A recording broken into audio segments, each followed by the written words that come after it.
I'd like to open it up for any comments or questions that you have. There was a question that came in through the chat. The question is in the Sensors tab, can FBG setups, such as the name and range, be copied between different channels? That is not something that is supported in ENLIGHT. The ranges, no. Basically, the answer is no. I mean, you can automatically detect and set your preferences in the auto binning and use the automatic naming conventions, but there is no port from one channel to another with respect to all those setups. And I know this user, and I think probably the way to get started, I know you have a pretty tight channel plan for some of the sensors.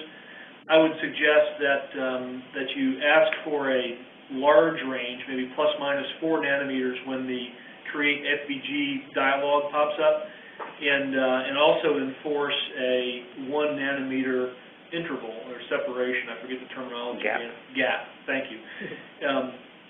And then the gap overrides. That takes precedent over your range selection. So it would be a pretty quick way to get started.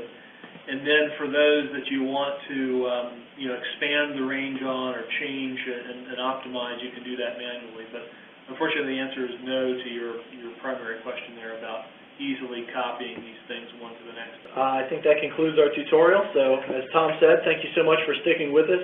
We hope that you found some of the things that we discussed today useful. And as always, we're available by email if you post any of your questions to Facebook or email to either Tom or Dan or myself, then we're very happy to address those as they happen.